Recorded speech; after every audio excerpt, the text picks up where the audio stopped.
আপনি একজন business tycoon, বহু মেয়ের জীবনে আপনি একজন আদর্শ। আপনি যে সময়ে আপনার বিজনেস শুরু করেছিলেন সেই সময় মেয়েরা বাড়ি থেকে বেরোনো নিয়ে নানা প্রশ্নের সম্মুখীন হতো। এখন মেয়েরা অনেক বেশি অ্যাম্বিশিয়াস, তারা বিজনেস করছে। আমার মনে হয় আপনার কথা তাদেরকে সঠিক পথে চালনা করতে সাহায্য করবে। আমি জানি না কাউকে পথ দেখানোর ক্ষমতা আমার আছে কিনা, তবে হ্যাঁ, আমার গল্পটা আমি ভাগ করে নিতে পারি। নে, কি প্রশ্ন করতে চান? Well done. এবার প্রথমে মায়ের জার্নিটা সম্বন্ধে জিজ্ঞাসা করুন। আপনার আজ এত বড় সাম্রাজ্য, কিন্তু আপনার এই জার্নিটা শুরু হয়েছিল একটা ছোট্ট কুঁড়ে ঘর থেকে। একটা জেদের বশে শুরু করেছিলাম আমার এই সাম্রাজ্য তৈরি করা। আমার হাজবেন্ড রাজশেখর গাঙ্গুলি একটা সময় খুব অসুস্থ হয়ে পড়েছিল, আর সেই সময় ওর চিকিৎসার জন্য অনেকের কাছে আমার হাত পাততে হয়েছিল।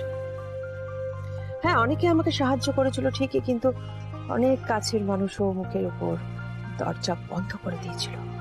সেই সময় আমরা দুজনেই বুঝতে পেরেছিলাম টাকার মূল্য এই সমাজে ঠিক কতটা, অর্থ ঠিক কতটা জরুরি। রাজশেখর যখন সুস্থ হয়ে বাড়ি চলে আসে, আমি তারপর সিদ্ধান্ত নিই যে আমাকে কিছু একটা করতে হবে। কিন্তু হ্যাঁ, ওই যে আপনি বললেন তখনকার সমাজ অনেক অন্যরকম ছিল। হ্যাঁ, আমার দিকে আঙুল তুলেছিল, রাজশেখরের দিকেও অনেকে আঙুল তুলেছিল, ওকে অনেকে অসম্মান করেছিল কারণ ও আমাকে সাপোর্ট করেছিল বলে। কিন্তু একটা ছোট্ট ঘর থেকে কয়েকজন মাত্র মেয়েকে সঙ্গে করে নিয়ে রাজশেখরের সাপোর্ট নিয়ে আমি শুরু করি গাঙ্গুলি গ্রুপ অফ কোম্পানিজ যাত্রা। And the rest is history. Madam, আপনি শুধুমাত্র নাম্বার ওয়ান নন, আপনার নিজস্ব একটা পরিচয় রয়েছে। এই যে আপনার গাঙ্গুলি গ্রুপ, তার ফিলোসফিটা কি?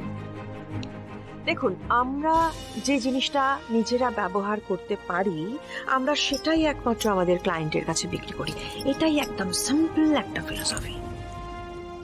এমন হাতি ঘোড়া কিচ্ছু নেই, কারণ আমরা মনে করি আমাদের ক্লায়েন্ট যারা, তারা আমাদেরই পরিবারের অংশ, আমাদের এক্সটেন্ডেড ফ্যামিলি। আর যে জিনিসটা আমরা ব্যবহার করতে পারবো না, সেটা আমরা আমাদের পরিবারের লোককে কখনোই দিতে পারি না, তাই না?